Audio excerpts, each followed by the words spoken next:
Bom dia, quinto ano! Hoje, em nossa aula de História, falaremos sobre os trabalhadores escravizados e o café e o movimento abolicionista. Vamos lá? Peguem um módulo de vocês, módulo 2, e acompanhem a leitura a partir da página 279. Os trabalhadores escravizados e o café.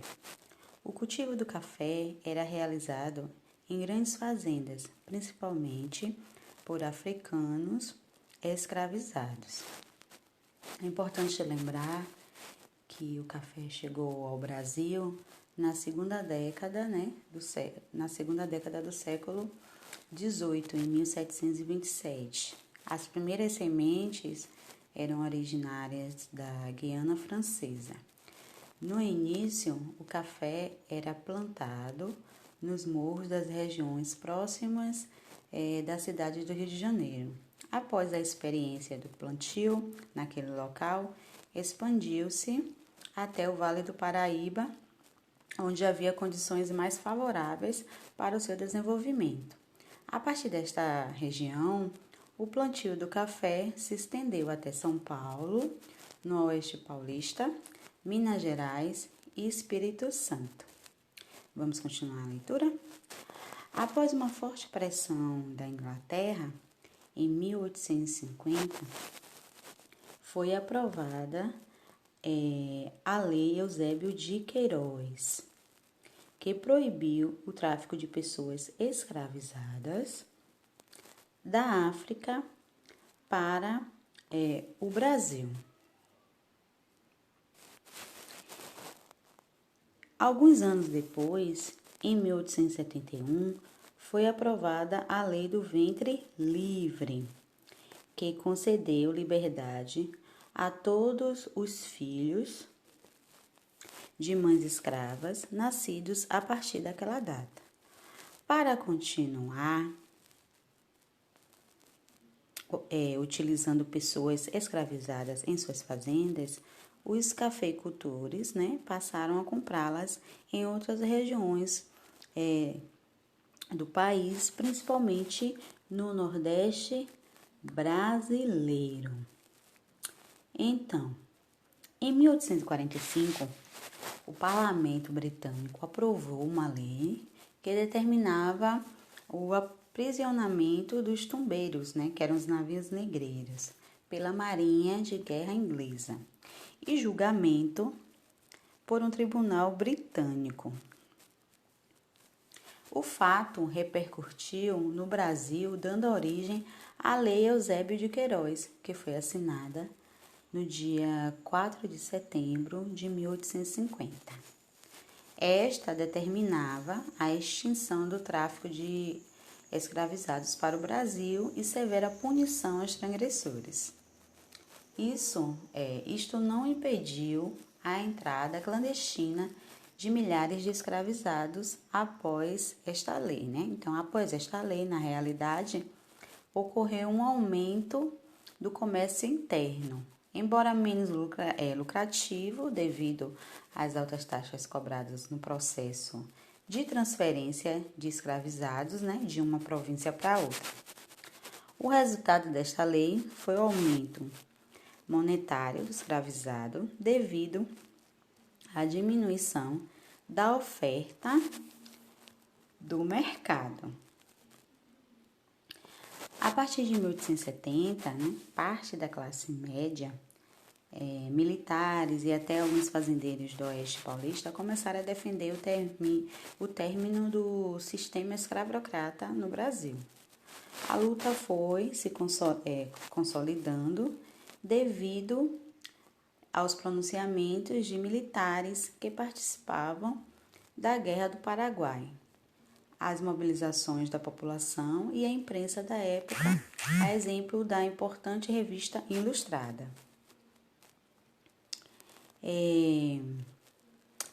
Continuando a leitura. Alguns anos depois, em 1871, foi aprovada a Lei do Ventre Livre, que concedeu liberdade a todos os filhos de mães escravas nascidos a partir daquela data. Para continuar utilizando pessoas escravizadas em suas fazendas, os cafeicultores passaram a comprá-las em outras regiões do país, principalmente no Nordeste brasileiro. Então, aqui fala sobre o ventre livre, né?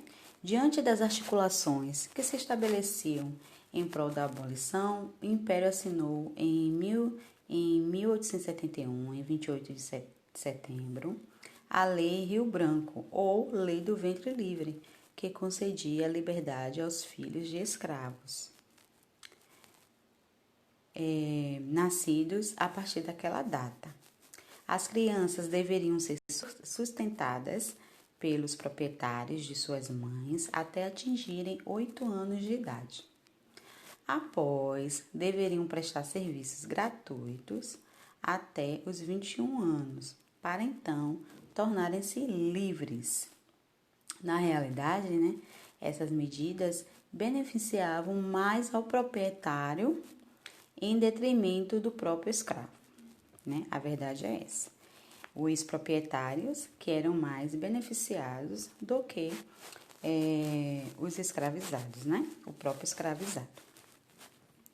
Continuando a leitura. Entretanto, diante da dificuldade cada vez maior de fazer uso da mão de obra escravizada, alguns fazendeiros encontraram outra solução: estimular a vinda de imigrantes. Assim, em muitas fazendas, pouco a pouco, os trabalhadores livres foram substituindo os trabalhadores escravizados nas lavouras de café. Observem a imagem ao lado, né? Na legenda vem dizendo: escravos na colheita do café. Fotografia de Mark Ferrez, tirada no Vale do Paraíba, no estado do Rio de Janeiro, cerca de 1882. Aqui abaixo vem falando sobre a pressão inglesa. No século XIX, a Inglaterra era um país industrializado que procurava ampliar o mercado consumidor para seus produtos. Assim, os ingleses passaram a pressionar outros países e substituírem o trabalho escravizado pelo assalariado. Com essa medida, eles esperavam que mais pessoas tivessem condições de comprar seus produtos. Página 280. Na página 280, vem falando sobre o movimento abolicionista. Vamos lá para a leitura. Desde a aprovação da Lei Eusébio de Queiroz, em 1850, o debate sobre o fim da escravidão tornou-se cada vez mais frequente entre a população brasileira. Ao longo dos anos, pessoas de diversos grupos sociais, como escritores, advogados, jornalistas e políticos, passaram a defender a abolição da escravidão. Aos poucos, foi se organizando um movimento abolicionista que se uniu à luta dos escravizados. No dia 13 de maio de 1888, finalmente o governo brasileiro aprovou a Lei Áurea, que colocou fim à escravidão no Brasil. Observe aqui abaixo, uma passagem, da monarquia à república, dos momentos decisivos, certo? Escrita por Emília Viotti da Costa. São Paulo, editora Unesp, 2010, página 364. O movimento abolicionista tornou-se irresistível nas áreas cafeeiras, onde quase 2/3 da população escrava estava concentrada. Com uma nova consciência de si mesmos e encontrando apoio em segmentos da população que simpatizavam com a causa abolicionista, grandes números de escravos fugiram das fazendas. A escravidão tornou-se uma instituição desmoralizada. Quase ninguém se opõe à ideia de abolição, embora alguns reivindicassem que os fazendeiros deviam ser indenizados pela perda de seus escravos. Olha só. O único grupo que resistiu até o último minuto foi o dos representantes dos fazendeiros das antigas áreas cafeeiras. Observem aqui abaixo uma charge que representa os escravos fugindo de uma fazenda. Essa charge foi produzida por Ângelo Agostini em 1877. Observando aqui essa imagem, estabeleça uma relação entre a charge e o texto acima citado. Vocês vão fazer uma relação, estabelecer uma relação entre a charge e o texto citado. Pode colocar aí mesmo no módulo de vocês. Na página 281, vem a atividade do dia. Na atividade do dia, na questão 1, pede que você complete as lacunas das frases a seguir com as palavras abaixo. Então, letra A.